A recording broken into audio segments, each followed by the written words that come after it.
Alors, la lecture de la semaine, ça n'est pas une lecture, c'est plutôt une théorie dont je ne sais pas si elle est légèrement délirante ou très banale, mais je vous la livre, malgré tout. Mercredi, aux alentours de 18h, j'ai compris Facebook. Je veux dire par là que j'ai vraiment compris ce que c'était que Facebook. Alors pourquoi mercredi aux alentours de 18h? Parce qu'à ce moment-là, Mark Zuckerberg, le fondateur et président de Facebook, était à la tribune de l'IG8, et comme plusieurs centaines de personnes, j'étais dans la salle.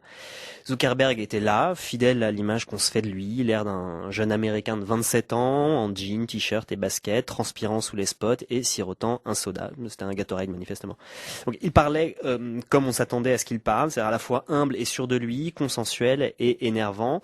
Mais un passage de son intervention a commencé à mettre la puce à l'oreille. Zuckerberg s'est lancé dans un développement sur ce qui faisait selon lui les deux composantes de l'ADN de Facebook. Et ces deux composantes étant pour lui la technologie et le social. D'ailleurs, a-t-il expliqué, j'ai créé Facebook à Harvard où j'étudiais alors non seulement les sciences computationnelles, c'est-à-dire en gros l'informatique, mais aussi la psychologie. Et Facebook c'est ça, c'est de la technologie et une appréhension du social. Alors intéressant me dis-je alors, je ne savais pas que Zuckerberg avait étudié la psychologie.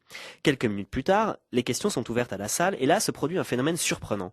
Sur la demi-douzaine de questions qui lui sont posées, 2 abordent la question des affects. Pas ses affects à lui, mais ceux qui sont mobilisés dans la sociabilité à l'œuvre dans Facebook.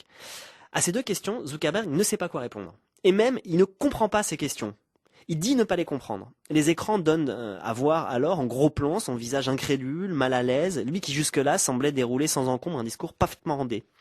Mon voisin me montre alors un texto qu'il reçoit à l'instant même, texto dans lequel un correspondant évoque le syndrome d'Asperger pour expliquer la réaction de Zuckerberg. Alors que Zuckerberg soit atteint de cette maladie associée à l'autisme est à l'évidence impossible. D'ailleurs, je crois que c'était une blague, c'était une hypothèse pas très sérieuse. En revanche, il y a dans l'appel à la psychopathologie quelque chose d'assez juste. Et c'est là d'où ma théorie tire sa source. Je suis convaincu que quand nous sommes dans Facebook, nous sommes dans l'esprit de Mark Zuckerberg. Je suis convaincu que Mark Zuckerberg a créé Facebook parce qu'il avait besoin de Facebook et que Facebook est une manifestation technologique de la psyché de Zuckerberg. Au moment de la sortie de The Social Network, le film de David Fincher qui retraçait la naissance de Facebook, l'écrivaine britannique Zadie Smith avait écrit dans la New York Review of Books un excellent article sur le film, et au-delà sur Facebook. Et elle concluait son article en expliquant que Facebook c'était la vision du monde d'un étudiant de Harvard, mais c'était aussi celle de Zuckerberg. Elle rappelait que Facebook était bleu parce que Zuckerberg était daltonien, et que pendant longtemps le site avait porté la mention « A Production by Mark Zuckerberg ».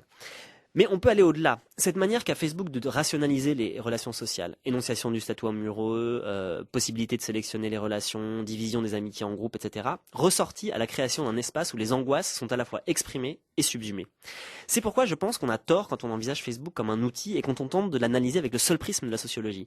Bien sûr, c'est devenu un outil et d'autres développeurs sont venus ajouter leur savoir-faire au travail de Zuckerberg, et puis les usagers s'en sont emparés d'une manière qui n'avait sans doute pas été imaginée par Zuckerberg, confère le rôle politique dans les révoltes arabes. Bien sûr, Facebook est né dans un contexte sociologique particulier, celui de Harvard, et a emprunté les formes identifiées sociologiquement, par exemple celle de la sociabilité des universités américaines d'élite. Certes, Facebook est une entreprise dont les développements sont à comprendre aussi en termes économiques. Mais le vrai mystère de Facebook n'est pas là. Le vrai mystère de Facebook est le même que celui qui touche tout chef-d'œuvre artistique. La question, c'est pourquoi 600 millions de personnes se sentent à l'aise dans l'esprit de Mark Zuckerberg. Pourquoi 600 millions de personnes jouissent manifestement d'être dans l'esprit de Mark Zuckerberg.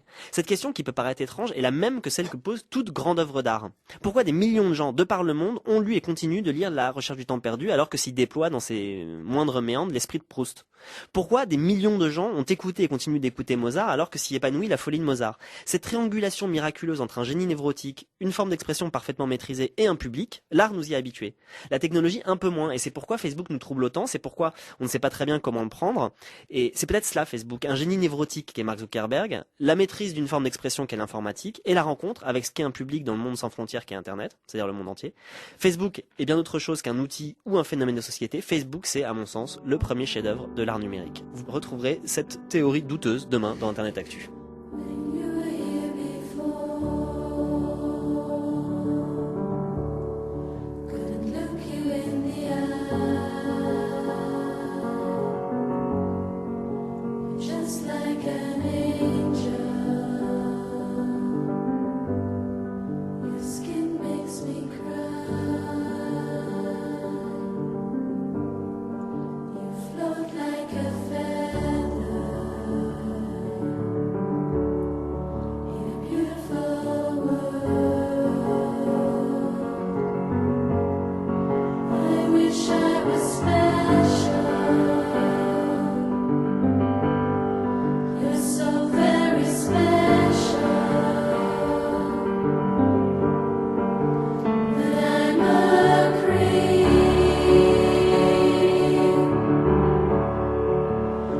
Creep de Radiohead, interprété ici par Scala et Kolakny Brothers, que l'on passe parce qu'on l'aime, on passe régulièrement, mais aussi parce qu'elle avait été choisie comme bande originale du film The Social Network, racontant la vie de Zuckerberg, donc, et qu'elle disait avec d'autres mots ce que j'essaie de laborieusement expliquer, puisque la chanson dit I'm a creep, I'm a weirdo, donc je suis un mec louche, je suis un mec bizarre.